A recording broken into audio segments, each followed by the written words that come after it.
माया नाची बारोगी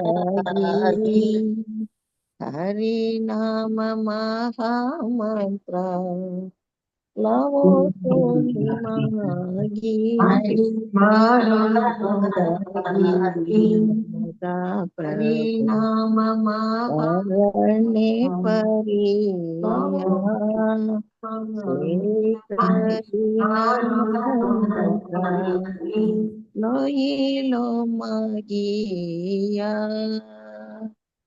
हरे कृष्णा माता जी। हरे कृष्णा प्रभु, हरे कृष्णा माता जी, सन प्रभु जी एक्सट्रीमली सॉरी। हरे कृष्णा माता जी, हरे कृष्णा माता जी, हरे कृष्णा माता जी, हरे कृष्णा हरे कृष्णा माता जी। नमस्कारम नमस्कारम எல்லாருக்கும் नमस्कारम नमस्कारम। हरे कृष्ण माता जी, प्रणाम माता जी। प्रणाम माता जी, हरे कृष्णा। ओके, நம்ம இன்னைக்கு 30 வினித கேசரி மாதா ஜி வாசிங்க. வினித கேசரி மாதா ஜி, நீங்க காலையில மங்களாரத்தி அட்டெண்ட் பண்றீங்க இல்லையா? காலையில மங்களாரத்தி அட்டெண்ட் பண்றீங்க இல்லையா? हरे कृष्णा माता जी। डेली अटेंड பண்றேன் மாதா ஜி। ஓகே, ஒண்ணு பண்ணுங்க, எல்லாருமே என்ன பண்ணுங்க, தமிழ் டேம்னு போடுங்க. ஓகே, நீங்க யாரும் தமிழ் டிவோட்டிஸ் யாரெல்லாம் தமிழ் டிவோட்டிஸ் வந்து மங்களாரத்தி அட்டெண்ட் பண்றீங்களோ அது கிரவுண்ட் ரூலா வந்து எல்லா அட்மின்ஸ்க்கும் சொல்லி எல்லா குரூப்ஸ்லயுமே போட சொல்லுங்க. மங்களாரத்தி அட்டெண்ட் பண்ணும்போது அந்த டேம்ன்றது வந்து எத்தனை பேர் அட்டெண்ட் பண்ணாங்க அப்படிங்கிறது வந்து அந்த பேர்கள் மட்டும் எழுதிக்கோங்க Mataji. Okay, yes Mataji, yes Mataji.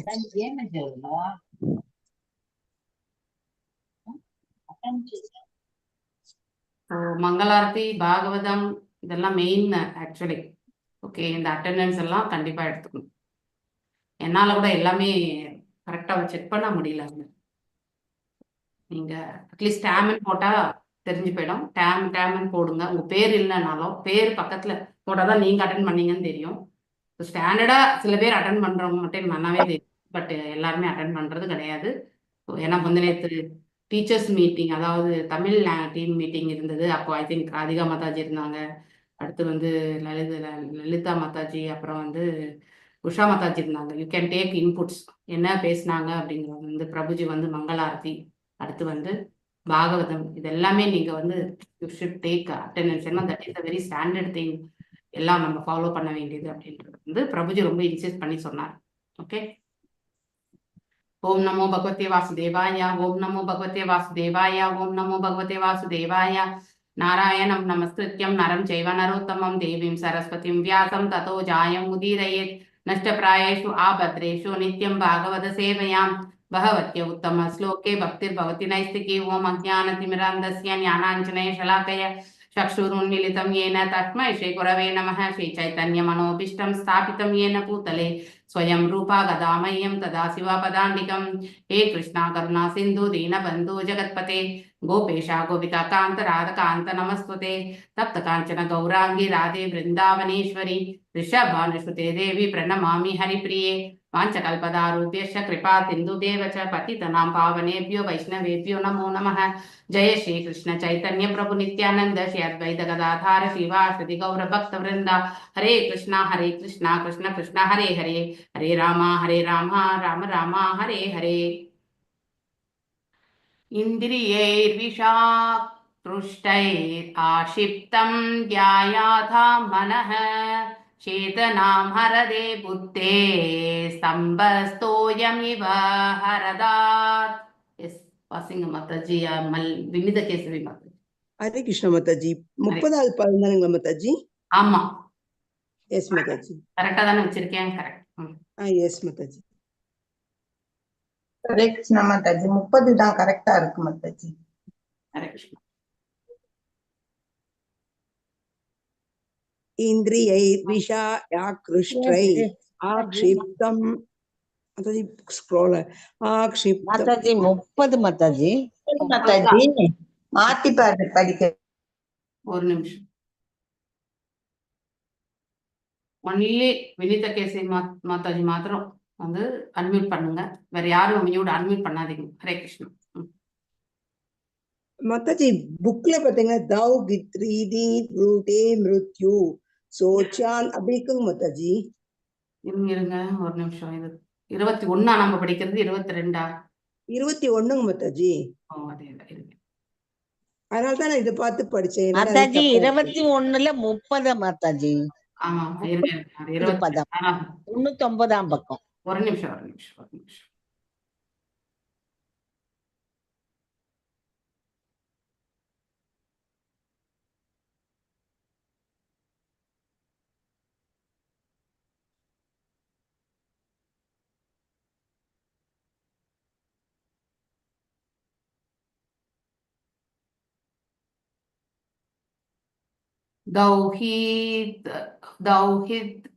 दौहित्रादीन् हृदे मृत्यो यो शोष्यान् धर्म विमोहितान् वर्ग स्वर्ग पवर्गानां प्रायेणायकात्मय हेतुना.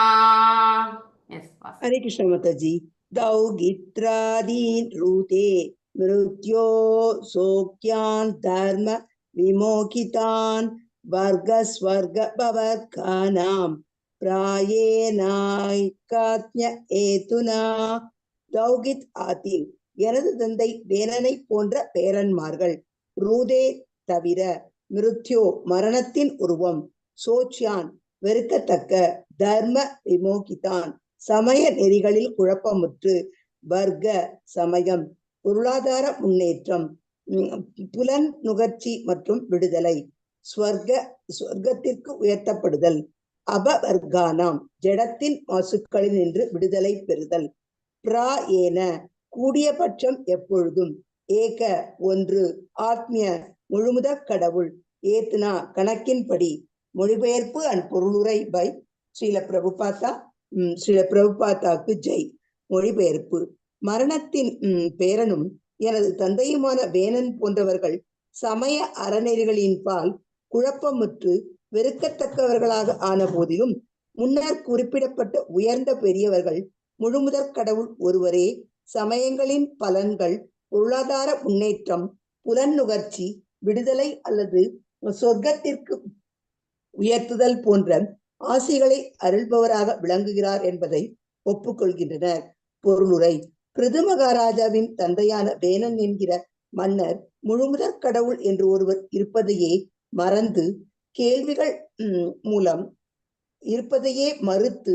கேள்விகள் மூலம் அவரை திருப்திப்படுத்தலாம் என்பதையும் மறுத்த காரணத்தினால் அந்தணர்கள் மற்றும் தெய்வீக அருளாளர்களினால் கண்டிக்கப்பட்டார். வேறு முறையில் சொல்ல வேண்டும் என்றால், அவர் ஒரு நாத்திகர் ஆதலினால் கடவுளை நம்பாததோடு தனது ஆட்சியில் வேள்விகள் போன்ற புனித செயல்கள் செய்யப்படுவதற்கும் தடை விதித்தார். பிருது மகாராஜா வேலனது குணங்கள் வெறுக்கத்தக்கவை என்கிறார். ஏனென்றால் சமய சடங்குகள் போன்றவற்றில் அவர் ஒரு மூடனாக இருந்தார். நாத்திகர்கள் சமயம், பொருளாதார முன்னேற்றம், புலன் நுகர்ச்சி அல்லது விடுதலை போன்றவற்றில் அவர் ஒரு மூடனாக இருந்தார். நாத்திகர்கள் சமயம், பொருளாதார முன்னேற்றம், புலன் நுகர்ச்சி அல்லது விடுதலை போன்றவற்றில் வெற்றி பெற முழுமுதற் கடவுளின் அதிகாரத்தை ஏற்க தேவையில்லை என்று கருதுகின்றனர். அவர்களை பொறுத்தவரை தர்மம் அல்லது சமய அறநெறிகள் என்பவை ஒரு கற்பனை கடவுளை உண்டு பண்ணி அதன் மூலம் ஒருவன் நேர்மையாகவும் நாணயமானவனாகவும் ஆவதின் மூலம் சமுதாயத்தில் சாந்தியும் அமைதியும் பேணப்படலாம் என்பதற்கானவை என்கின்றனர். மேலும் அவர்கள் இந்நேர்மையும் நாணயமும் சார்ந்த கொள்கைகளை ஒருவன் தானே பின்பற்றினால் போதும் என்றும், இதற்காக கடவுள் என்று ஒருவரை ஒத்துக்கொள்ள வேண்டும் என்கிற அவசியம் இல்லை என்றும் கூறுகின்றனர். அதுபோல் ஒருவன் திட்டமிட்டு கடின உழைப்பை மேற்கொள்வானே ஆனால் பொருளாதார முன்னேற்றத்தின் பலன் தானாகவே வரும் என்கின்றனர். புலன் நுகர்ச்சியை பொறுத்தமட்டில் ஒருவன் ஏதாவது ஒரு வழியில் ஏராளமாக பணம் சேர்த்து விட்டான் என்றால் புலன் நுகர்ச்சிக்குரிய வாய்ப்புகள் தாராளமாக கிடைக்கும் என்கின்றனர். விடுதலையை பொறுத்த மட்டிலும் மரணத்திற்கு பிறகு எல்லாமே முடிந்து விடுகிற காரணத்தினால் அதை பற்றி பேசவே தேவையில்லை என்கின்றனர். பிருது மகாராஜா மரணத்தின் பேரனான தன் தந்தையின் கீழுள்ள இப்படிப்பட்ட நாத்திகர்களின் கொள்கைகளை ஏற்றுக்கொள்ளவில்லை. பொதுவாக ஒரு தந்தையின் குணங்களை அவரது மகளும், தாயின் குணங்களை அவனது மகனும் பரம்பரையாக பெறுவர் என்பர். அதனால் தாயின் அதனால்தான் மிருத்யுவின் மகளான சுனிதா அவள் தந்தையின் குணங்களையும் வேணன் தன் தாயின் குணங்களையும் பெற்றனர். எப்போதும் பிறப்பு இறப்பு விதிகளுக்கு மீண்டும் மீண்டும் ஆளாகின்றவன் இப்பௌதீக கருத்துகளுக்கு அப்பாற்பட்ட கருத்துக்களுக்கு இடமளிக்க மாட்டான். மன்னர் வேணனும் அப்படிப்பட்ட மனிதன் ஆதலினால் கடவுள் என்று ஒருவர் இருப்பதை அவர் நம்பவில்லை. நவீன நாகரிகவாதிகள் கூட மன்னர் வேணனின் கொள்கைகளை அங்கீகரிப்பவர்களே. ஆனால் நாம் உண்மையில் சமயங்களின் நிலைகளையும் பொருளாதார முன்னேற்றம் புலன்நுகர்ச்சி போன்றவற்றையும் ஆழ்ந்து ஆராய்ந்து கற்போம் என்றால் முழுமுதற் கடவுளின் சக்தியினை நாம் ஒத்துக்கொண்டுதான் தீர வேண்டும். வேத இலக்கியங்களின் கூற்றின்படி பகவானின் சட்ட திட்டங்களை மட்டும் உடையதே சமயம் ஆகும்.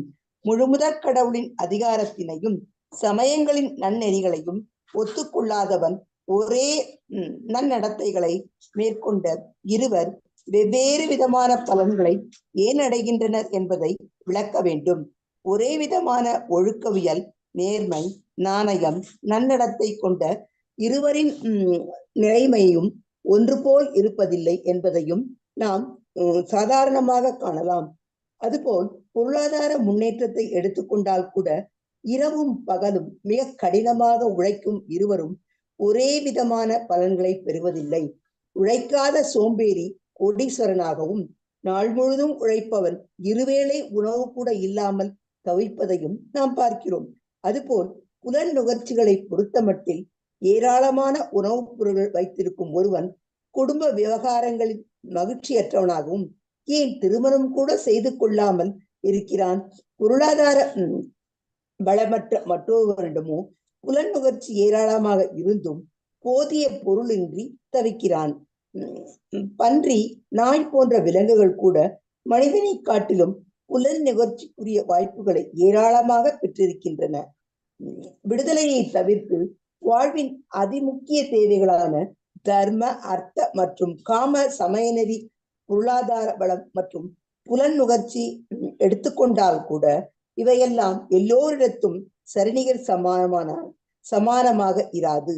அதனால் தான் யாரோ ஒருவர் இருந்து கொண்டு வெவ்வேறு விதமான நிலைகளை தீர்மானிக்கிறார் என்பதை நாம் ஒத்துக்கொள்ள வேண்டியதிருக்கிறது. முடிவாக விடுதலை போன்ற பெரிய விஷயங்களை கூட விட்டுவிடுங்கள். இப்பௌதிக உலகின் சாதாரண தேவைகளுக்கு கூட ஒருவன் கடவுளை நம்பியே தீர வேண்டியிருக்கிறது. பிருது மகாராஜா அதனால்தான் பணக்கார பெற்றோரின் குழந்தைகள் கூட சில நேரங்கள் மகிழ்ச்சியாய் இருப்பதில்லை என்கிறார். அதுபோல் விலையோர்ந்த மருந்தை மருத்துவன் கொடுத்தும் கூட நோயாளி இறக்கிறான். பாதுகாப்பிற்குரிய பெரிய படகில் பயணிப்பவன் கூட நீரில் மூழ்கிறான். அதனால்தான் ஜட இயற்கையின் தடைகளை எதிர்த்து நாம் போராட வேண்டும். அப்படி போராடிய போதிலும் கூட முழுமுதற் கடவுளின் கருணையின்றி நாம் வெற்றி பெற முடியாது. Hare Krishna Mataji. Thank you very much Mataji. Thank you Mataji. Wonderful, perfect. நிறைய கருத்துக்கள் இல்லையா? ஸோ இதெல்லாம் நம்ம அன்றாட வாழ்க்கையில பார்க்குறோம். யதார்த்தம் என்ற பெயர்ல நாம வாதங்கள் செய்யறோம். ஆனாலும் அந்த யதார்த்தத்துக்கு பின்னாடி நம்மளை எல்லாம் இயக்கி கொண்டிருக்கக்கூடிய அந்த எம்பெருமான் இருக்கிறார் என்பதை நாம உணர்வதற்கு முயற்சியே செய்யறது கிடையாது. முயற்சி செய்தாலும் கூட அதை ஏற்றுக்கொள்ளக்கூடிய மனசே கிடையாது. இதுதான் நாத்திகத்தன்மை இல்லையா? எத் பாத சேவா வீருஸ். நாத்திகவாதிகள் இப்போ உலகத்துல கிடையாது. நாம ஒவ்வொருத்தருமே நாத்திக கருத்துக்களை கொண்டு சூழ்நிலைக்கேற்றவாறு ஆத்திகனாகவும் சூழ்நிலைக்கேற்றவாறு நாத்திகனாகவும் மாறிவிடுறோம் நம்ம சில சமயத்துல இல்லையா? நம்முடைய சோம்பேறித்தனம், அடுத்து இயலாமை, இதெல்லாம் நாம் என்ன பண்றோம்? உபயோகப்படுத்தி ஆத்திகனாக இருக்கக்கூடிய அந்த நம்பிக்கையில ஸ்திரப்படுத்தி கொள்ளாமல் போகும் பொழுது நாம நாத்திகனாகக்கூடிய நிலைக்கு விடுறோம். This is how actually குழப்பம், கலக்கம் இல்லையா? ஸோ ஏன்னா கஷ்டமான சூழ்நிலை, நல்ல காசு பணம் இருக்கிறவங்க வீட்டுல நிம்மதி இருக்கா அப்படிங்கிறது கிடையாது. அதாவது ஏதோ ஒரு குறை எல்லாருக்குமே உண்டு. ஏதோ ஒரு சங்கடம் எல்லா இடங்களிலுமே நாம் அனுபவித்து கொண்டுதான் இருப்போம் இல்லையா? ஸோ கஷ்டமே இல்லாத மனிதரே கிடையாது இல்லையா? ஸோ இப்ப இன்றைய காலகட்டத்துல நம்ம பிள்ளைகளுக்கு நீ கஷ்டப்படுவ, இதெல்லாம் ஃபாலோ பண்ணுன்னு சொன்னா அதை வந்து வேறு விதத்துல எடுத்துக்கொள்ளக்கூடிய பிள்ளைகளுமே உண்டு இல்லையா. நீயே சொல்லிட்ட அப்ப நான் வந்து கண்டிப்பா கஷ்டதாப்படுவேன் அப்படிங்கிற வாதம் பண்ணக்கூடிய பிள்ளைகளுமே உண்டு. ஸோ இங்க தாய் தந்தை எதற்காக பிள்ளைகளுக்கு சொல்றாங்கன்ற இன்டென்ஷனே வந்து இந்த பிள்ளைகளுக்கு தெரிவது கிடையாது. அவ்வளவு அடர்ந்த அஜ்ஞானத்தில் மூழ்கி இருக்காங்க.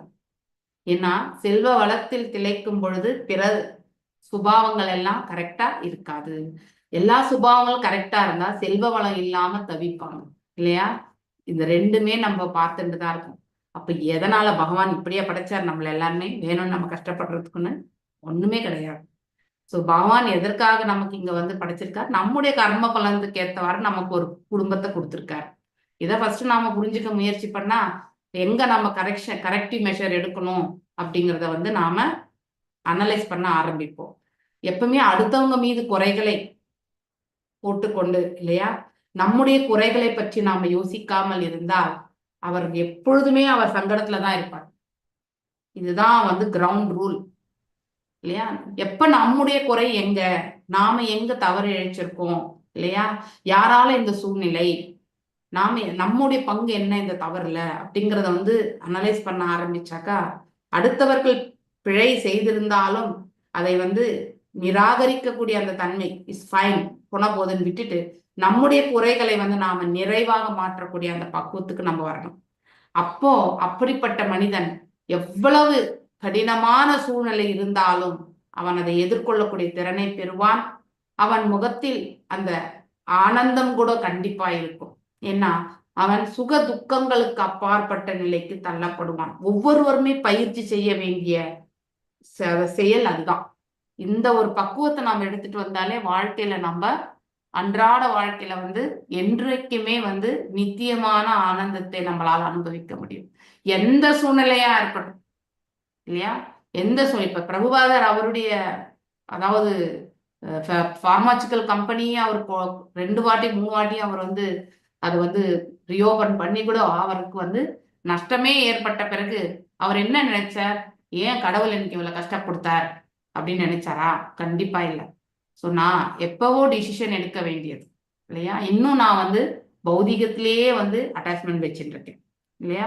என் மனைவி என் பிள்ளைகள் அப்படின்னு சொல்லிட்டு நஷ்டமானாலும் நான் வந்து ஒரு புறம் இறைவனுக்கு பிரபுபாதருடைய வாழ்க்கை வரலாறு நிறைய நமக்கு வந்து சிந்தனைகள். அவர் நம்மள மாதிரி ஒரு சாதாரண மனிதராகவே வாழ்ந்து காட்டினார் இல்லையா. ஒரு குடும்பஸ்தர் எப்படி பொறுப்புகளை வந்து ஏற்று நடத்தணுமோ அவ்வாறே அவர் வந்து செய்தார். கடைசி வரைக்குமே அவர் அதை வந்து நிலைப்படுத்தணும்னு போராடினார். அங்கே வீட்டுல இருக்கிறவங்களுடைய சப்போர்ட்டும் இல்லை இல்லையா. இந்த பக்கம் வந்து கம்பெனியும் வந்து ரன்னிங் பண்ண முடியல இல்லையா. ஸோ பணப்பற்றாக்குறை, இப்படி 2 தரப்பிலுமே அவரால் வந்து அதாவது செயல்படுத்த முடியல. ஆனா இறுதியில் அவர் என்ன நினைச்சார், இறைவன் சித்தம் என்னன்னா நான் இதை விடுத்து அவருடைய தொண்டில் ஆற்ற வேண்டும் என்பதுதான் இறை சித்தம். ஸோ அவருடைய மனைவி இடத்துல வந்து அவர் எப்போ ஜோக்கா கேட்ட மாதிரிதான் கேட்டார். ஆனா கேட்டார் அட்வான்டேஜ். ஆனா அவங்களும் வந்து ஜோக்கா தான் சொல்லியிருக்காங்க. ஆனா அவர் வந்து அதை சீரியஸாவே எடுத்துக்கிட்டு இந்த ஆப்பர்ச்சுனிட்டி, அவர் மனைவி மீது அவருக்கு கோபமும் எதுவும் கிடையாது, அதெல்லாம் எதுவுமே கிடையாது. ஆனா சில அதாவது பாத்தீங்கன்னாக்கா பக்குவம் அடைந்த ஆத்மாக்கள் வந்து எந்த சுச்சுவேஷன்ல எப்படி எடுத்துப்பாங்கன்றது தெரியாது இல்லையா. We took it as an advantage. நீங்க கண்டிப்பா படிப்பீங்க ஃபர்ஸ்ட் கேண்டோல வந்து அதற்கான உதாரணங்கள் எல்லாமே. அதுல பிரபுபாதருடைய வாழ்க்கை வரலாறும் ஒரு உதாரணம் தான். ஸோ காஃபியா இல்ல வந்து புஸ்தகமா அப்படின்ற, அதாவது அவராண்டு கேட்கும் பொழுது அவங்க காஃபி அப்படின்னு சொன்ன உடனே அவர் வந்து ஜஸ்ட் அந்த ஒரு சான்ஸை வந்து உபயோகப்படுத்திட்டு அவர் வந்து சந்நியாசத்தை வந்து ஏற்றுக்கொள்றதுக்காக வீட்டை விட்டே வெளியேறி விடுகிறார் இல்லையா. இறை தொண்டுல ஒரு புறம் ஃபுல்லா ஃபார்மசிக்கல் கம்பெனியும் வந்து விழுந்தாச்சு, இன்னொரு புறம் வீட்லயுமே வந்து சப்போர்ட் இல்லை. அதாவது பகவான் வந்து என்ன பண்ணுவாருன்னா, எப்படி வாழைப்பழத்தோரை வந்து உரிச்சு நம்ம வந்து ஸ்வாலோ பண்ணுவோம் இல்லையா, அதே போலதான் நம்ம கிட்ட இருக்கக்கூடிய பௌதீகமா இருக்கக்கூடியது எல்லாமே அந்த வாழைப்பழத்தோலை வந்து உரிக்கக்கூடிய தன்மை மாதிரிதான் பகவானுடைய செயல்கள் எல்லாமே. அது எல்லாருக்குமே இருக்காது. எந்த அளவுக்கு நாம அவருடைய தொண்டுல ஈடுபடணும்ன்ற அந்த உந்துதல் இல்லையா, மேலும் நம்முடைய கர்ம பலனும் அது இருக்கணும், மேப்பிங் ஆகணும். அதுக்கப்புறம் தான் பகவானும் அதை வந்து கொடுப்பார். நம்ம எந்த செயல்ல நாம் ஈடுபட்டு நம்ம வந்து மேன்மை அடையணும்ன்றது ஆல்ரெடி விதிக்கப்பட்டிருக்கு இல்லையா. ஸோ ஆல்ரெடி பிரபுபாதர் இந்த மாதிரி செய்வார்ன்றது வந்து மோரா சேனாபதி அப்படிங்கிறது வந்து சைத்தன்ய மகாபிரபு இதுல வந்து அதாவது ஆல்ரெடி அந்த காலகட்டத்திலேயே வந்து எடுத்துரைக்கப்பட்டதாக சொல்லப்படுகிறது. அதனால்தான் பிரபுபாதர் வந்து சக்தி ஆவேச அவதார் அப்படிங்கிறது. ஜீவ தத்துவங்கள் எல்லாமே வந்து சக்தி ஆவேசம். சில அவங்கள மாதிரி வந்து அந்த பேலன்ஸ் பண்ண முடியாது. நம்மளாம் 60 வயசு 70 வயசுல வந்து அந்த செயல்கள் எல்லாம் கண்டிப்பா செய்ய முடியாது இல்லையா? 108 புஸ்தகங்களை எழுத முடியாது, சாரி 80 புஸ்தகங்களை எழுத முடியாது, 108 கோயில்களை நிர்மாணம் பண்ண முடியாது. அந்த 10-12 வருஷத்துலயும் இத்தனையும் நம்மளால செய்ய முடியுமா? உலக அளவுல வந்து எத்தனையோ முறை வந்து பிரயாணிக்க முடியாது, 100% முடியாது. ஆனா அத்தனையுமே வந்து செயல்படுத்தினார் பிரபுபாதர். அது எதனாலன்னா அதாவது இறைவனுடைய சித்தம் அது இல்லையா? பகவானுடைய சித்தத்தினால் அவர் வந்து அவருடைய அருளினால் அதெல்லாம் அவரால் செயல்படுத்த முடிந்தது. அவர் நிமித்த மாத்திரமே செயல்படுத்தினார், அவ்வளவுதான். ஸோ இந்த மாதிரி ரிப்பிங் த மெட்டீரியல் திங்ஸ் அப்படின்னு சொல்லிட்டு ஒரு இடத்துல படிச்சிருக்கோம் இங்கிலீஷ்ல. அதாவது எல்லாத்தையுமே தோலை உரிக்கிற மாதிரி பௌதீகத்தினுடைய பந்தங்கள் எல்லாத்தையுமே வந்து பகவான் வந்து ஹரி ஹரி ஹரி அப்படின்னாலே என்ன அர்த்தம்? அனைத்து பௌதீக பந்தங்களிலிருந்து துண்டிக்கிறவர் தான் ஹரி. ஓகே, அப்போ அப்படின்னா என்ன? எல்லாத்தையுமே கட் பண்ணி தூரமா விலகி போறதுன்னு கிடையாது. மனதளவுல பக்குவப்படுத்துறத வந்து கொடுக்கறது ஒரு ஹரி. ஸோ எல்லாருக்குமே வந்து நாம எல்லாரும் சக்தி ஆவேச அவதாரம் ஆக முடியாது. அந்த அளவுக்கு நம்ம ஆஸ்டரிட்டிஸும் நம்ம பண்றதும் கிடையாது. எத்தனையோ நாம ஜபங்கள், கோடி நாம ஜபங்களுக்கு மேல வந்து அவர் அந்த ஆஸ்டரிட்டிஸ் எடுத்துட்டு பண்ணி அதுக்கப்புறம் தான் இந்த மாதிரி நாம ஜபங்கள் நாம எவ்வளவு செய்யறோமோ அவ்வளவு நம்முடைய இருப்பை தூய்மைப்படுத்தும், நம்மை பற்றி உணர்வதற்கான வாய்ப்பை கொடுக்கும், நம்மளை சுற்றி இருப்பவங்களை பற்றி தெரிஞ்சுக்கணும்ன்ற இன்டென்ஷன் கிடையாது. ஆனா ஓரளவுக்கு தெரிந்தால்தான் நாம அவங்களுக்கு எந்த சங்கடத்தை கொடுக்காம நாம வாழ்க்கை எடுத்துட்டு போக முடியும். ஓகே, நாம நம்மளுடைய சுயநலத்திற்காக யோசிக்க வேண்டாம். நம்மளை சுற்றி இருப்பவர்களை வந்து நாம வந்து நல்வழிப்படுத்தணும்னாலும் அதே மாதிரி நல் மார்க்கத்துல அவங்களை இட்டு செல்லணும்னாலும் நாம வந்து அவங்கள வந்து ஒரு நல்ல நிலையில பார்க்கணும்னாலும் வந்து நம்ம வந்து நாம ஜபங்கள் செய்யணும். ஸோ நம்ம எல்லாமே இந்த ஆச்சாரியார் எல்லாமே சவுனக ரிஷிகள் தலைமையில இருக்க ரிஷிமுனிகள் எல்லாம் 1000 ஆண்டுகள் வந்து யக்னங்கள் செய்தாங்க. எதற்காக செய்தாங்க? For the benefit of the society தான். அவங்களுக்கு அதுல எந்த இதுவுமே கிடையாது. ஏன்னா தவறை விழுந்த ஆத்மாக்கள் எல்லாம் இங்க விழுந்திருக்கு இல்லையா? அவங்க எல்லாம் கரை சேரணுன்றதுக்காக தான் அவங்க செய்தாங்க. அப்படிப்பட்ட ஒரு பரோபகார எண்ணம் இறை பக்தியில வந்து நாம எடுத்துட்டு போகணும். அந்த பிரார்த்தனை கண்டிப்பாக வந்து பலிக்கும். ஸோ அப்படிப்பட்ட பிரார்த்தனைகள் இறைவன் வந்து ஓடி வந்து கொடுப்பார். பிறருக்காக நாம் இரக்கம் கொள்வதும் பிறருடைய நன்மைக்காக நாம வந்து செயல்படுவதுமே வந்து அது அந்த மாதிரி ஒரு கருணை வந்து நமக்கு இருக்குன்னா we are certainly situated in a higher platform தான். அதை நாம தெரிஞ்சுக்கணும். யத் பாத சேவா பிருஷிஸ்தபஸ்வினாம் அசேஷ ஜன்மோபசிதம் மலம் தியஹ சத்யாஹினோதி அன்வகம் ஏததி சதி யதா பதா புஷ்டவினி ஸ்ருதாசரீத். எஸ், ஜெயந்தி மாதாஜி வாசிங்க. हरे कृष्ण माताजी। यत् पाद सेवा दबस्विनाम् अशेष जन्मोपसिदं मलं दियः सत्य सिनोदि अन्वकं येददि सदि यदा पाद कुष्ठविनी श्रुतासरीत्. यत् पाद எவரது பத்மபாதம் சேவா தொண்டு அபிருசி நாட்டங்கொண்டு தபஸ்வினாம் கடினமான தவங்களை மேற்கொள்ளோர் அசேசேஷ எண்ணிலடங்காத ஜன்ம பிறப்பு உபசிதம் எய்துதல் மலம் அழுக்கு தியா மனம் சத்திய உடனடியாக ஷினோதி அளிக்கிறது அன்வகம் ஒவ்வொரு நாளும் ஏததி கூடுகின்றது சதி இருக்கின்ற யதா இருக்கின்றபடி பதா இங்கு இஷ்டா அவர் தாமரை திருவடிகளின் முன்பாதங்கள் வினி ஸ்ருதா சுரைக்கின்றது சரித் நீர். மொழிபெயர்ப்பு: முழுமுதற் கடவுளின் தாமரை திருவடிகள் எடுத்து நாட்டங்கொண்டு தொண்டு செய்வோன் மனம் எண்ணிலடங்காத பிறவிகளின் மூலம் சேர்க்கின்ற அழுக்கினின்றும் துன்பத்தினின்றும் நீங்கி உடனே தூய்மை அடைகின்றது. பகவானின் பத்மபாதங்களின் விரல்களினின்று சுரந்து வரும் கங்கை நீரினைப் போல் அச்செயலானது உடனே மனதினை சுத்தம் செய்து ஆன்மீக அல்லது கிருஷ்ண உணர்வினை படிப்படியாக அதிகரிக்க செய்கின்றது. பொருளுரை: கங்கை நீரில் தினசரி குளிக்கும் ஒருவன் சற்று ஏறத்தாழ நோய் நொடிகளுக்கு ஆளாக இருப்பதை இந்தியாவில் உள்ள யார் வேண்டும் என்றாலும் உண்மையில் பார்க்கலாம். ஒரு மரியாதைக்குரிய கல்கத்தாவைச் சேர்ந்த அந்தனர் தன் வாழ்நாளில் மருந்து என்பதை உட்கொண்டதே இல்லை. அப்படியே அவர் சில வேளையில் நோயுற்ற போதும் கூட மருத்துவரை அணுகாது கங்கை நீரை மட்டுமே உட்கொண்டு சில நாட்களில் குணமடைந்திருக்கிறார். இந்தியர்களும் நாமும் கங்கை நீரின் பெருமையை அறிந்தவர்களே. கல்கத்தாவில் கங்கை நீர் பெருக்கெடுத்து ஓடுகின்றது. சில வேளைகளில் அருகில் இருக்கும் தொழிற்சாலைகளில் மற்றும் நூற்பாலைகளில் உள்ள கழிவு நீர், மழம் போன்றவை அதில் கலந்து வந்தாலும் ஆயிரக்கணக்கானவர்கள் அதில் குளித்து ஆரோக்கியமாகவும் ஆன்மீக நாட்டம் உடையவர்களாகவும் இருக்கின்றனர். அதுதான் கங்கை நீரின் சக்தியாகும். கங்கை நதி மிகவும் பெருமையுடையது. ஏனென்றால் அது பகவானின் திருவடி தாமரைகளிலிருந்து பிறக்கின்றது. அதுபோல ஒருவன் பகவானது திருவடிகளுக்கு தொண்டு செய்தாலே அல்லது கிருஷ்ண உணர்வு பெற்றாலோ எண்ணிலடங்கா பிறவிகள் தோறும் அவன் பெற்று வந்த அழுக்கானது உடனே நீக்க பெற்று அவன் தூய்மை அடைகிறான்.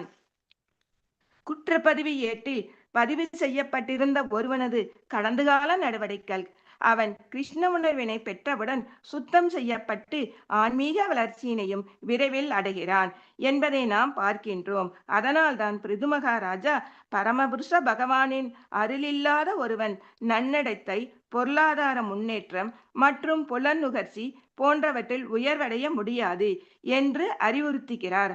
ஆதலினால் ஒருவன் பகவானது பணி செய்ய அல்லது கிருஷ்ண உணர்வினை பெற முன் வருவேயானால் அவன் மிக விரைவில் நிறைவான மனிதனாகிறான். இதனை பகவத்கீதையும் உறுதி செய்கின்றது. சப்ரம்பவரி தர்மாத் மா சஸ்வத் சாந்திம் நிகழ்ச்சதி. ஒரு பொறுப்புள்ள மன்னராக பிருது மகாராஜா விளங்கினமையால் எல்லோரும் முழுமுதற் கடவுளை சரணடைந்து உடனடியாக புனிதமடையும்படி பரிந்துரைக்கிறார்.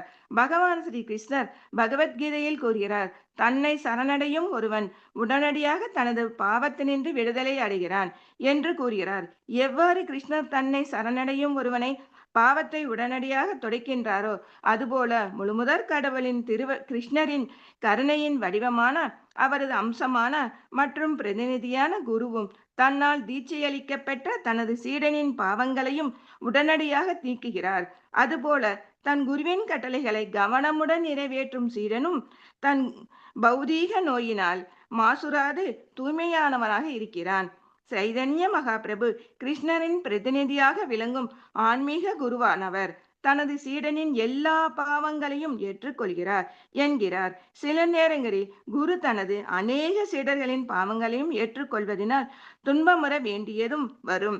சைதன்ய மகாபிரபு அதனால் தான் ஒருவர் அதிக அளவில் சீடர்களை ஏற்றுக்கொள்ளக்கூடாது என்கிறார். ஹரே கிருஷ்ண மாதாஜி. தேங்க்யூ மாதாஜி. ஹரே கிருஷ்ண. தேங்க்யூ மாதாஜி.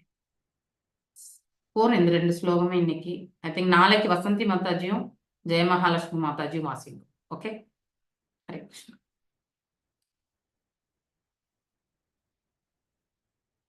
दौहित्रादीन् हृदे मृत्यो शोषयन् धर्म विमोहितान् वर्ग स्वर्ग भवर्कानां प्रायेण कात्यमै हेतुना. தோஹித்ர ஆதீன், எனது தந்தை வேணனை போன்று பேரமாறுமார்கள். ஸோ வேணனை போல, அதாவது கெட்ட புத்தி உடையவன் அப்படிங்கிறத இந்த இடத்துல எத்தனையோ பேர் இங்க 95% இப்ப இருக்கக்கூடிய கலியுகத்துல வேணனை போன இருக்கக்கூடிய குணம் உடையவர்கள் தான். ரூதே தவிர, மிருத்யோ மரணத்தின் உருவம், சோஷயான் வெறுக்கத்தக்க, தர்ம விமோகிதான் சமய நெறிகளில் குழப்பமுற்று, வர்க்க சமயம், பொருளாதாரம் முன்னேற்றம், புலன் நுகர்ச்சி மற்றும் விடுதலை, அதாவது சதுர் புருஷார்த்தங்களை சொல்றாங்க இல்லையா? தர்ம, அர்த்த, காம, மோக்ஷ. ஸ்வர்க்கத்திற்கு உயர்த்தப்படுதல். அப்பவர்க்கம் என்றால் இந்த பௌதீக கலங்கங்களிலிருந்து விடுதலை பெற்ற நிலை இல்லையா? ஜட மாசுக்களிலிருந்து விடுதலை பெறுதல். பிராயேன கூடிய பட்சம் எப்பொழுதும், ஏக ஒன்று, ஆத்மய முழுமுதற் கடவுள், ஹேதுனா கணக்கின்படி, மரணத்தின் பேரனும் எனது தந்தையுமான வேணன் போன்றவர்கள் சமய அறநெறிகளின் பால் குழப்பமுற்று வெறுக்கத்தக்கவர்களாக ஆன போதிலும் முன்னர் குறிப்பிட்ட உயர்ந்த பெரியவர்கள் முழுமுதற் கடவுள் ஒருவரே சமயங்களின் பலன்கள், பொருளாதார முன்னேற்றம், புலனுகர்ச்சி, விடுதலை அல்லது சொர்க்கத்திற்கு உயர்த்தல் போன்ற ஆசைகளை அருள்பவராக விளங்குகிறார் என்பதை ஒப்புக்கொள்கின்றனர். உண்மையிலே நாம அதாவது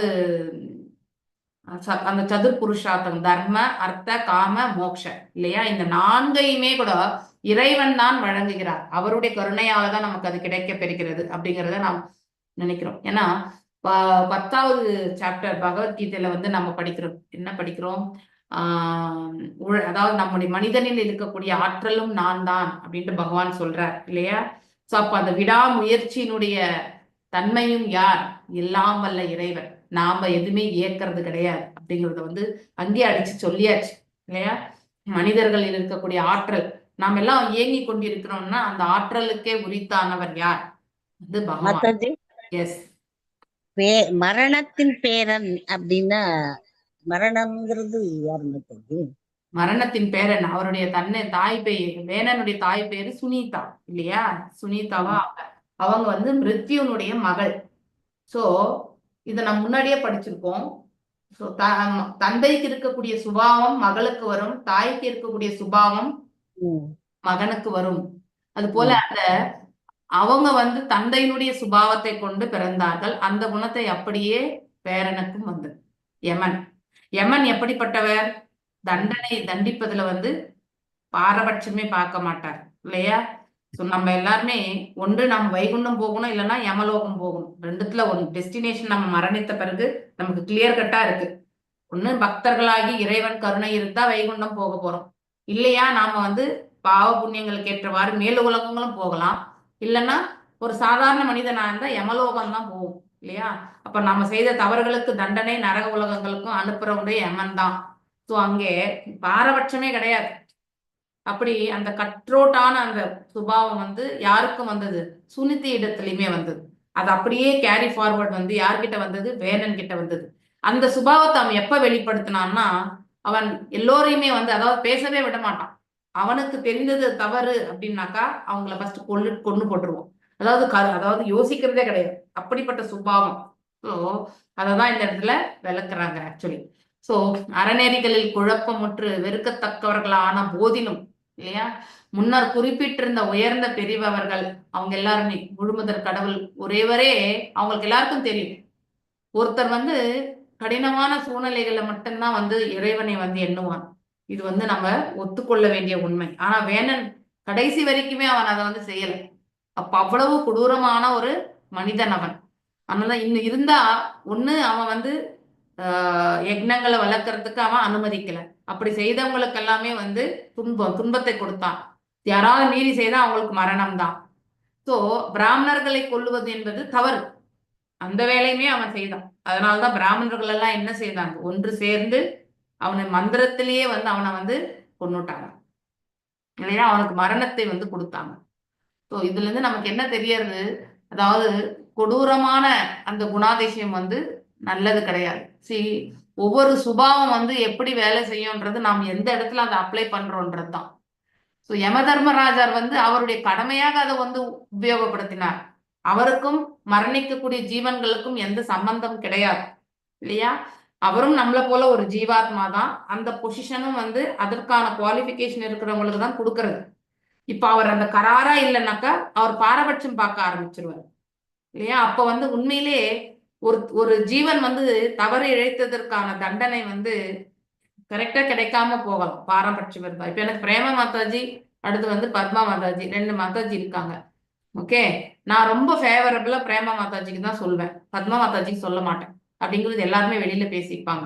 அப்போ பிரேம மாதாஜி ஏதாவது தவறு பண்ணியிருந்தா கூட அவங்கள வந்து என்ன பண்ணுவேன், ரொம்ப ரொம்ப சாஃப்டா சொல்லி நான் வந்து அவங்களுக்கு வந்து அதாவது குறைச்சலா ஏதாவது சொல்லி விட்டுருவேன். ஆனா பத்மா மாதாஜிக்கு நான் பாரபட்சம் பார்க்காமலே நான் வந்து அவங்கள வந்து கரெக்ட் இல்லை, நீங்க கிளாஸே அட்டன் பண்ண வேண்டாம், இனிமே வரவே வேண்டாம்னு கூட சொல்லிடுவேன். அப்படி கராரா இல்லையா. சோ இதுதான் இந்த மாதிரி, அதாவது பாரபட்சம் இங்க வரக்கூடாது. இதுக்கு உதாரணமா நான் சொல்றேன். நான் ஓகே, இதை வந்து நீங்க அனலைஸ் பண்ணணும். ஓகே, அப்போ அந்த அதாவது யம தர்மராஜா வந்து பாரபட்சத்திற்கெல்லாம் அப்பாற்பட்டவர். அந்த ஒரு குணத்தை என்ன பண்ணா வேணன் வந்து தயவதாட்சிணம் இன்றி அவன் வந்து எல்லாருமே கொல்ல ஆரம்பிச்சிட்டான். இறுதியில வந்து அறமற்ற பழக்கங்கள் மட்டும்தான் மிஞ்சுன்றது வந்து தெரிஞ்ச பிறகு ரிஷிமுனிகள் எல்லாம் என்ன பண்ணாங்க, அவங்களுடைய மந்திர உச்சாரணத்தை கொண்டே அவனை வந்து கொன்னுட்டாங்க. இது நாம் மறுபடி படிச்சோம் இல்லையா? பிருது மகாராஜாவின் தந்தையான வேணன் என்கிற மன்னர் முழுமுதற் கடவுள் என்று ஒருவர் இருப்பதே, ஏன்னா வேணன் வந்து இறை வழிபாடு செய்ய வேண்டியது இல்லைன்னு சொல்லிட்டான். வேள்விகள் தேவையில்லைன்னு சொல்லியாச்சு. அவன் மறுத்து வேள்விகள் மூலம் அவரை திருப்திப்படுத்தலாம் என்பதை மறுத்த காரணத்தினால் அந்தணர்கள் மற்றும் தெய்வீக அருளாளர்களால் கண்டிக்கப்பட்டார். சோ அவங்க அப்பயும் வந்து எச்சரிக்கை கொடுத்தாச்சு, ஆனா அதையும் அவர் ஏற்றுக்கல. வேறு முறையில் சொல்ல வேண்டும் என்றால் அவர் ஒரு நாத்திகர் ஆதலினால் கடவுளை நம்பாததோடும் தனது ஆட்சியில் வேள்விகள் போன்ற புனித செயல்கள் செய்யப்படுவதற்கும் தடை விதித்தார் இல்லையா? பிருது மகாராஜா வந்து வேணனது குணங்கள் வெறுக்கத்தக்கவை என்கிறார். ஏனென்றால் சமய சடங்குகள் போன்றவற்றில் அவர் ஒரு மூடனாக இருந்தார். யாரு? வேணன். அதாவது அஜ்ஞானவாதியாக இருந்தார். சோ பிருது மகாராஜனுடைய குவாலிட்டிஸ் வந்து அவருடைய தந்தையை போன்றது கிடையாது இல்லையா?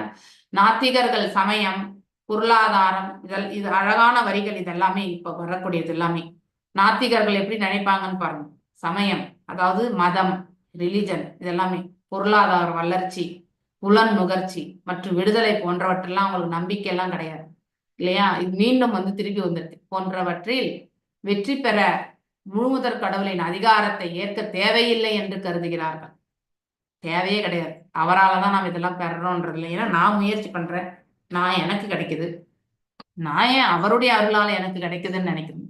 நான் எப்ப நான் செய்கின்றேன் அப்படிங்கிற அந்த ஒரு பண்பை வந்து நாம வளர்த்துக்கிறோமோ அங்கே அகங்காரம் வளர்கிறது, அஜ்ஞானம் வளர்கிறது, நாத்திக தன்மையும் வளர்கிறது. இது அப்படியே படிப்படியா முன்னேறும். அவர்களை பொறுத்தவரை தர்மம் அல்லது சமய நெறிகள் என்பவை ஒரு கற்பனை கடவுளை உண்டு பண்ணி, இது அவங்களுடைய விஷன். எப்படி அவங்கன்றது வந்து தர்மம், மதம், ரிலிஜன் இதெல்லாமே வந்து எப்படின்னா கற்பனையா நம்ம ஒரு கடவுளுடைய ரூபத்தை வந்து நாம் உண்டு பண்ணி அதன் மூலம் ஒருவன் நேர்மையாகவும் நாணயமாகவும் ஆவதின் மூலம் சமுதாயத்தில் சாந்தியும் அமைதியும் பேணப்படலாம் என்பதற்கானவை என்கின்றனர். அதாவது இப்படி சொன்னா, இப்படி ஒரு இந்த மாதிரி ஒரு கொண்டு வந்தா அதுக்கப்புறம் நீ தர்மத்தை பரிபாலிச்சாக்கா, அதாவது இந்த சமயத்துல, அதாவது இந்த வாழ்க்கை நெறியில இல்லையா, அதாவது சோசியல் பொதுநலத்துல வந்து நாம ஒரு அமைதியை காணலாம் என்பதற்காக இப்படிப்பட்ட செயல்களை வந்து ஆத்திகவாதிகள் பண்றாங்க அப்படிங்கிறது தான் நாத்திகவாதிகளுடைய கருத்து. அப்படின்னா கடவுள் என்பவர் ஒருத்தர் கிடையவே கிடையாது. இப்படி அவரை கற்பனையாக ஒரு ரூபத்தை வந்து எடுத்துட்டு வந்து அதன் மீது கடவுள்னா ஒரு பயபக்தி வரும் இல்லையா? பயபக்தி வரும்பொழுது ஆட்டோமேட்டிக்கலி நாம வாழ்க்கையில வந்து நம்ம வந்து ஒரு நாணயத்தை கடைபிடிக்கணும், நேர்மையா வாழணும் இல்லையா?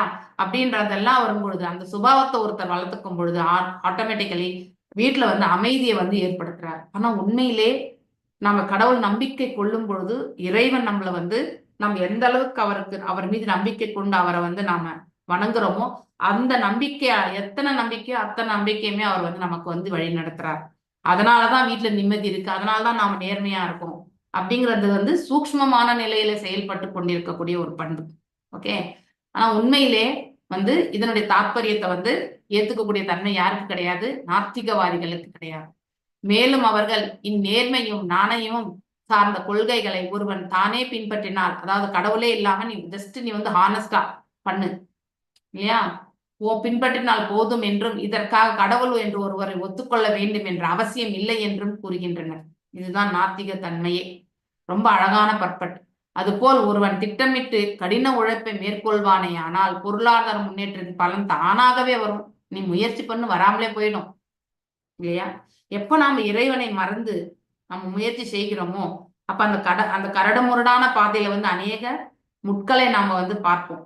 அதையெல்லாம் கடந்து நம்ம கரையை சேரணும்னாக்கா இறைவனுடைய கருணை இருந்தால் மட்டும்தான் நம்ம சுலபமா கடக்க முடியும். இல்லைன்னா வெற்றி கொள்வோமா இல்லையான்றது மிகப்பெரிய கேள்விக்குறி.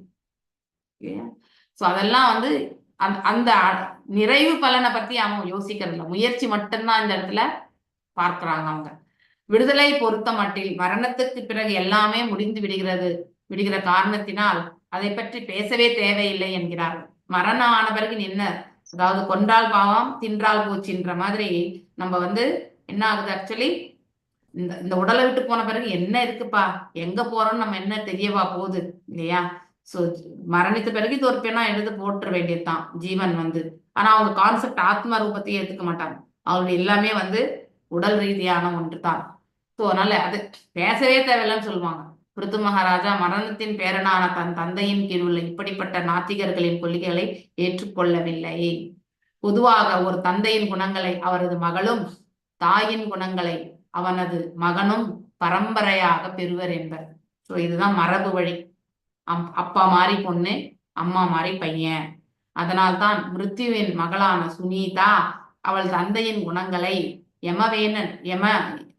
குணங்களையும் வேணன் தன் தாயின் குணங்களையுமே பெற்றனர். எப்பொழுதும் பிறப்பு இறப்பு விதிகளுக்கு மீண்டும் மீண்டும் ஆளாகிறவன் இப்பௌதீக கருத்துக்களுக்கு அப்பாற்பட்ட கருத்துக்களை இடமளிக்க மாட்டான் இல்லையா? சோ அவனுக்கு எல்லாமே பௌதிகம்தான். இந்த ஆன்மீகத்துல இதெல்லாம் அலசி ஆராயறதெல்லாம் உயர்த்துக்கவே மாட்டான் அவன் வந்து. மன்னர் வேணனும் அப்படிப்பட்ட, ஏன்னா கடவுள் இருக்கிறார் என்பதை அவன் ஏற்றுக்கொள்ளாதப்போ அதர் சார்ந்த கருத்துக்கள் அவன் ஏற்றுக்கொள்ள வேண்டிய அவசியமே கிடையாது. மன்னர் வேணனும் இப்படிப்பட்ட மனிதன் ஆதலினால் கடவுள் என்று ஒருவர் இருப்பதை அவர் நம்பவில்லை. நவீன நாகரிகவாதிகள் கூட மன்னர் வேணனின் கொள்கைகளை அங்கீகரிப்பவர்களே. ஏன்னா பிறப்பே ஒரு பை சான்ஸ் தான் நாம் இங்க வரோம்னு சொல்லக்கூடியவங்க. ஆனால் நாம் உண்மையில் சமயங்களின் நிலைகளையும் பொருளாதார முன்னேற்றமும் புலனுகர்ச்சி போன்றவற்றையும் ஆழ்ந்து ஆராய்ந்து கற்போம் என்றால் முழுமுதற் கடவுளின் சக்தியினை நாம் ஒப்புக்கொண்டுத்தான் தீர வேண்டும். வேத இலக்கியங்களின் கூற்றின்படி பகவானின் சட்ட திட்டங்களை மட்டும் உடையதே சமயம் ஆகும். ரிலீஜன் அப்படின்னா என்ன?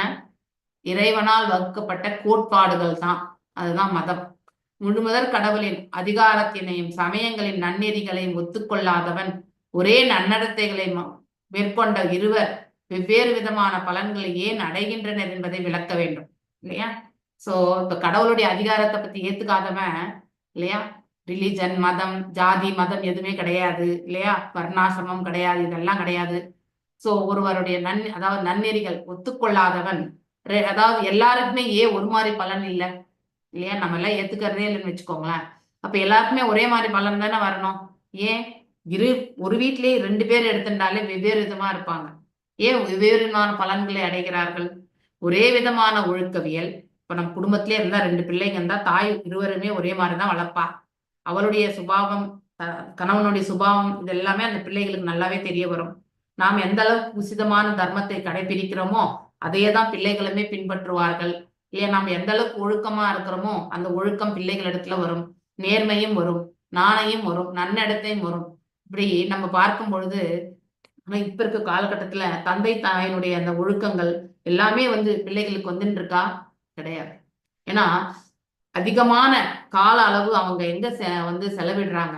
நண்பர்களிடத்திலும் இல்லையா, வேறு வெளிப்புறமான இடங்கள்ல தான் அவங்க செலவழிக்கிறாங்க. அதனால அவங்க யாரோடெல்லாம் வந்து அசோசியேஷன் ஆயிருக்காங்களோ அவங்க குணாதிசயங்கள் தான் அவங்களுக்கு வரும். Association plays the major role. அதனாலதான் பக்தர்களுக்கு வந்து எப்பவுமே சொல்றது அசத் சங்க தியாகம் செய்யணும் அப்படின்றத வந்து சொல்றதுக்கான காரணம் அதுதான். அது போல பொருளாதார முன்னேற்றம் எடுத்துக்கொண்டால் கூட இரவும் பகலும் விடாமுயற்சி இல்லையா, இருவருமே கடினமாக உழைத்து இருவருமே ஒரே விதமான பலன்கள் அவங்களுக்கு கிடைக்கிறது இல்லை. சில பேர் ஜஸ்ட் லைக் ஃப்ளூக்கா வந்து அதிர்ஷ்டமா எல்லாத்தையுமே அவங்க மேன்மேலும் மேல போயிட்டே இருப்பாங்க. சில பேர் வந்து இரவும் பகலும் பாராம உழைப்பாங்க, ஆனா பைசா பெறாது. ஏன் அப்படி இருக்காங்க? உழைக்காத சோம்பேறி கோட்டீஸ்வரனாக இருப்பான்.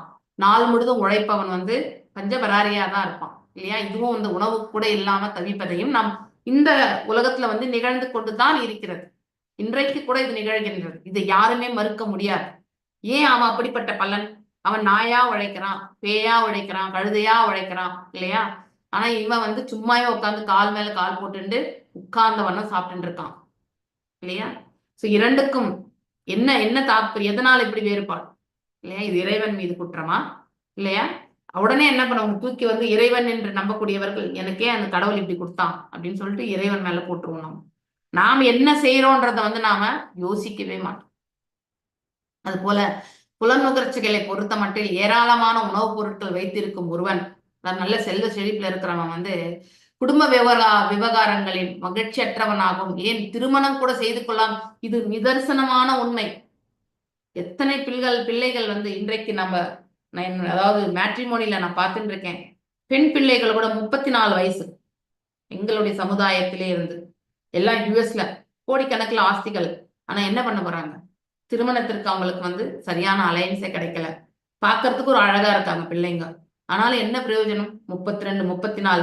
பெண்களுக்கே 34 ஆனா அதுக்கப்புறம் பையன் எந்த வயசுல நம்ம தேடுறது இல்லையா? It's very very difficult. So ஆனா இந்த காலத்து பெண்களுக்கு அது புரிய மாட்டேங்குது. பெண் பிள்ளைகள், ஆண் பிள்ளைகளை கூட ஓரளவுக்கு நம்ம வந்து இது பண்ணிடலாம். பெண் பிள்ளைகள் அவ்வளவு அடம் பிடிச்சிட்டு உட்கார்ந்துருக்காங்க. எல்லா வீட்லயுமே இது நிகழ்ந்து கொண்டுதான் இருக்கிறது. அவங்களுக்கு பிடிச்ச மாதிரியே எல்லாம் நடக்கணும். 100% பர்ஃபெக்டா யாருமே நமக்கு கிடைக்க மாட்டாங்க. இதை வந்து ஃபர்ஸ்ட் அடிச்சு வந்து வந்து தாய் தந்தையர் வந்து பெண்களுக்கு சொல்லணும். நம்ம கிட்ட என்ன குறை இருக்குன்றத ஃபர்ஸ்ட் கண்டுபிடிக்கணும் இல்லையா? அப்ப நாமளே பர்ஃபெக்ட் கிடையாது. அப்படி இருக்கும்போது வரவங்களையும் பர்ஃபெக்டா எதிர்பார்க்கறது ரொம்ப கஷ்டம். ஒரு 80%, 75%, 80% மேட்ச் ஆனாலே நம்ம வந்து முன்னாடி போகலாம். அதுக்காக வந்து 20% இருக்கிறவனை கல்யாணம் பண்ணிக்கணும்னு எந்த தாய் தந்தையும் சொல்ல மாட்டாங்க இல்லையா? ஏன்னா அவங்களுக்கும் தெரியும் இது ஒரு நாள் கூத்து கிடையாது. கல்யாணம் பண்ணி அமைச்சிட்டா நம்மளுடைய கடமை முடிஞ்சிச்சுன்னு கிடையாது. அந்த காலம் அது. ஸோ நம்மளெல்லாம் கல்யாணம் பண்ணி கொடுத்தப்போ தாய் தந்தையர் வந்து அப்பா என்னுடைய பொறுப்பு முடிஞ்சிச்சுன்னு அப்பாவும் நிம்மதியா போய் அந்த ஈஸி சேர்ல வந்து சாஞ்சிக்கிறது வேற காலம் இல்லையா? ஆனா இந்த காலம் நாம மரணித்து அந்த இதுல போய் விழற வரைக்கும், குழியில விழுற வரைக்குமே நம்ம பிள்ளைங்க எப்ப வந்து நம்ம கிட்ட என்ன வந்து கேட்பாங்கன்றத காத்து கொண்டு இருக்க வேண்டிய காலம் இது. அப்படிப்பட்ட காலம் ஆயிடுச்சு இல்லையா? திருமணம் ஆனா பிறகு அவங்க ஃபேமிலி லைஃப்ல நல்லபடியா ஒரு அண்டர்ஸ்டாண்டிங்கோட வாழ்ற வரைக்குமே நமக்கு வந்து நிறைய பொறுப்புகள் இல்லையா? So it is not easy. Parenting is not easy. அதனாலதான் இப்ப இருக்கக்கூடிய ஜெனரேஷன் பிள்ளைங்களே வேணான்ற ஒரு சுச்சுவேஷன்ஸ்க்கு எல்லாம் வராங்க.